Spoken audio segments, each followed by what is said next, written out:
Excuse me, human. Do you know what you're eating? A hamburger? Yes, exactly. That hamburger is made of cows like me. Did you know people have been living with and taking care of cows for a really long time? We provide milk and cheese and ice cream and meat for humans. And we've been relatively happy living together until now. I didn't know there was a problem. What's wrong, Cal? Well, people are eating so much meat that some farmers are starting to keep huge herds of us, and it's becoming a huge problem for our planet.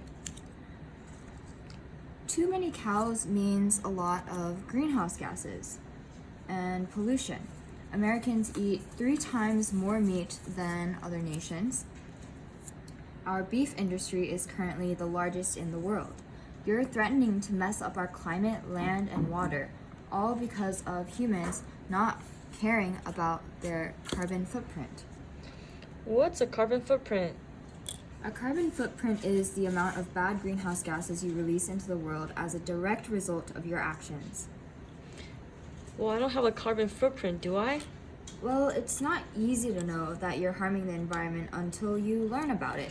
Your carbon footprint increases for things like driving to the store and eating lots of meat or using electricity when you don't need it.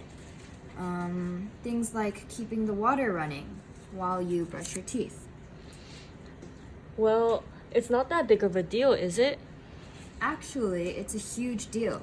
You might not see it now as one person, but all of our actions together makes a huge negative impact on the earth. And what's even more important is that your carbon footprint affects our animal friends in a really bad way. I still don't understand. That's okay. Learning about this takes time, so go talk to some of my fish friends. They will tell you all about how your carbon footprint affects their lives and communities. Wow, I can't wait to go fish. Stop, you're hurting my family. But there are so many fish in the sea. But there are an even greater number of humans hurting us. Did you know that we account for about 17% of the global protein intake of you humans? Wow, I didn't know that. Maybe I should just drive 3 hours back home. A 3-hour drive? Why? What's wrong with that? Transportation is one of the largest contributors to the rising CO2 levels on Earth. I'm still a little lost. What's wrong about that? As CO2 levels rise on Earth, oceans become more acidic. This can destroy the abilities of plankton and oysters to survive in the ocean. Also, acidic oceans cause coral reefs to lose their pretty colors and turn completely white, in a process called coral bleaching. Coral reefs start to spit out algae from inside of them, which can hurt the corals. Increasing CO2 levels can also make the Earth warmer. Because the temperatures are warmer, fish will migrate to the colder North and South poles, which decreases the amount of fish and seafood that humans can eat. Huh? But I don't drive around a lot. Remember when Kyle explained the carbon footprint? All of your actions are adding onto your carbon footprint, which can affect both Kyle and me in the sea. Oh yeah, I forgot about that. That's okay. It can be a lot of new information to take in. Hopefully, talking to my polar bear friend in the Arctic will help expand your knowledge on your carbon footprint. Can't wait to go to the park. Is it hot in here, or is it just me? I don't feel hot. Not yet, you don't. But have you looked around your house before leaving? You left on all of your lights. Your fan is on. So is your TV. So, leaving on your lights when you aren't using them uses up energy. It takes more electricity to leave them on for a long time than to turn them off when you leave the house and to turn them back on when you come home at the end of the day. wait. But you said leaving on things makes it hot. I'm confused. Yes. Have you ever touched a light bulb? If you have, you know that it's hot to touch. This is because converting energy to light is not a perfect process. Some of this energy is lost as heat, which goes into our environment, causing temperatures to go up. Have you ever seen the electrical box in your house? The wires are really thick. This is because they have a thick coat of material that traps the heat to protect you if you touch a hot wire. So it's a little bit warmer. Why is that a bad thing? Because it's hurting my home. I live in the Arctic, where I sleep in dens made of snow and go fishing on floating ice sheets. Increasing temperature makes ice melt. That's terrible. I had no idea that these small actions were hurting polar bears. Not just polar bears. Your carbon footprint and contribution to global warming greatly impacts humans as well. Have you ever heard of a glacier? Glaciers are huge masses of ice that are an important source of fresh water for all organisms. It's not good if they melt too fast before more ice can build up. We want glaciers to be a supply of fresh water for a long time in the future, and we can't have that if they're all gone. So my carbon footprint can affect future generations? That's crazy. I'm only one person. I know it's hard to understand, but imagine your habits multiplied by all the people in the world with access to electricity. That's a lot of people. You might understand better after talking to my orangutan friend. Hi human, did you know that we are evolutionary cousins? Humans and orangutans share 97% of genetic material. We live in the jungles of Indonesia and are known for our intelligence and for being the largest animal to live in trees. Well, I did not know that. Well, hopefully due to your intelligence, you have been able to adapt to climate change so that you guys are safe. Sadly not. The International Union for the Conservation of Nature, the IUCN, classifies the Bornean subspecies of orangutan as endangered and the Sumatran subspecies as critically endangered.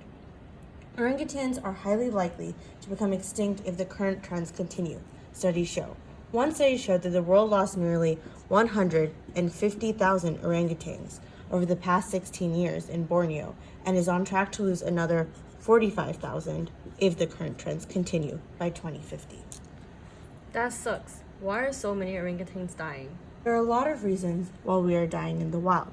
Poachers kill mother orangutans and then sell their babies as pets.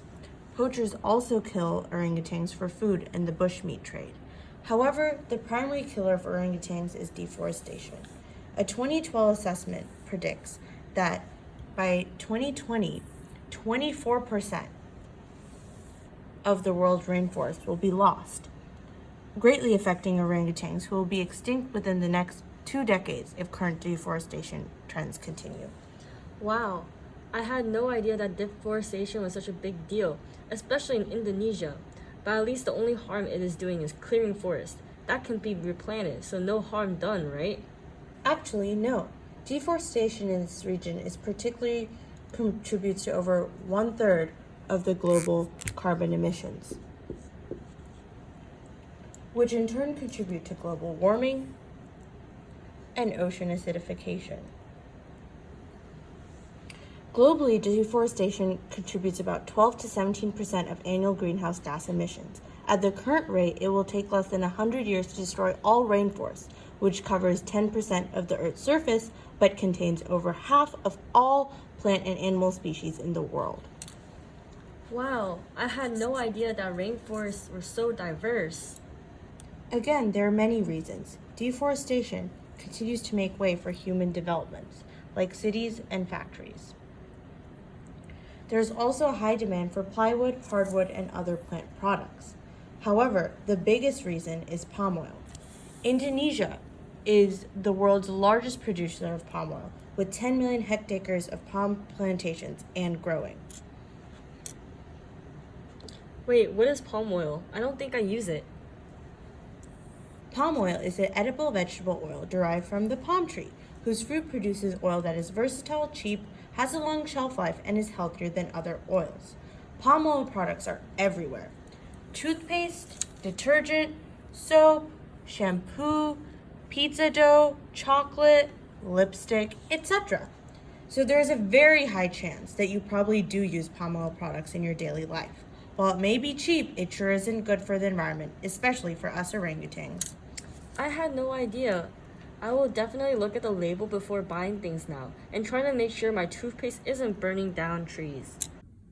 Wow, I never knew that the seemingly small things I do, like not turning off the light, could add to such negative impacts on animals, humans, and the earth. In school, I learned about how we breathe out CO2, so I thought CO2 was just a harmless gas.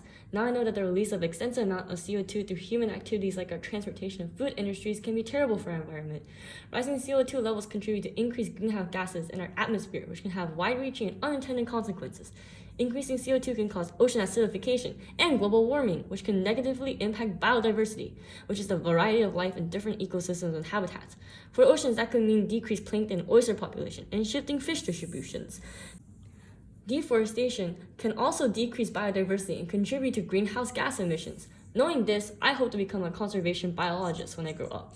All of our actions add up, from the simple things we do at home to what we buy from big industries like the beef and palm oil industry.